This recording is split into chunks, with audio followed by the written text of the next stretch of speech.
प्रभाग क्रमांक 30 मधील गोंधळ पोहोचणार कोर्टात.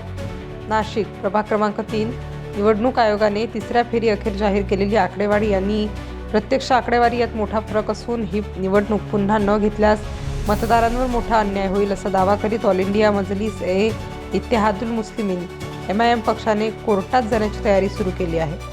प्रभाग 30च्या मतमोजणीवेळी अंतिम फेरीदरम्यान एकच गोंधळ उडाला. त्यात निवडणूक अधिकारी असलेल्या अर्पिता ठुबे यांनी MIM पक्षाच्या उमेदवाराच्या नावाची मते चुकीची वाचली. नंतर त्यांनी ही चूक असल्याचे स्पष्ट केले. मात्र तोपर्यंत कार्यकर्त्यांचा गोंधळ उडून पोलिसांनी लाठीचार्ज सुद्धा केला. याबाबत बोलताना MIMचे शहराध्यक्ष रमजान पठाण यांनी सांगितले की निवडणूक अधिकाऱ्यांनी 3 महापालिकेच्या प्रभाग 30साठी झालेल्या मतमोजणीची निवडणूक अधिकाऱ्यांनी जाणीवपूर्वक गोंधळ घातला. पोलिसांनी या गोंधळावर पांघरून घालण्याचा प्रयत्न केला. आमचा उमेदवार जिंकला की हारला यापेक्षाही निवडणूक प्रक्रिया पारदर्शक नव्हती, त्यामुळे आम्ही कोर्टात लढाई लढणार. त्याने आमच्या हाती काय लागेल माहिती नाही, पण सुदृढ लोकशाहीसाठी ही लढाई आवश्यक आहे.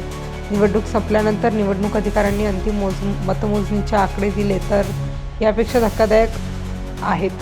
त्यात जाकीर खान यांना 1.251, निशांत जाधव यांना 3.341, सागर देशमुख यांना 6,931, अजिंक्य साने यांना 6,931, सतीश सोनवणे यांना 3,943 तर आमच्या उमेदवारास 4,508 इतकी मते दाखवण्यात आली.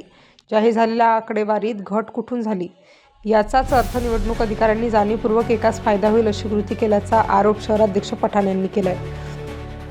याबाबत बोलताना शिवसेना उभाटाचे पराभूत उमेदवार निशांत जाधव यांनी सांगितले की तिथे परिस्थिती आश्चर्यजनक होती.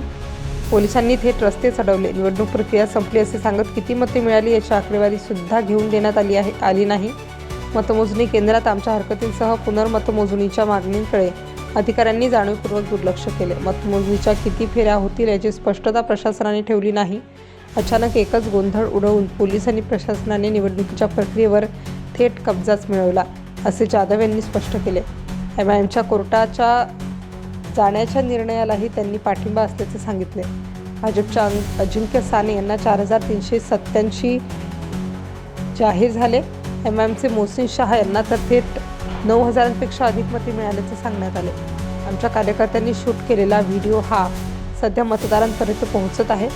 वाचन करताना ती चूक झाल्यास निवडणूक अधिकाऱ्यांनी सांगितले, आम्ही हे मान्य केले, पण इतर उमेदवारांच्या बाबतही तसाच प्रकार घडला. स्टार न्यूजसाठी अकीर शेख, नाशिक.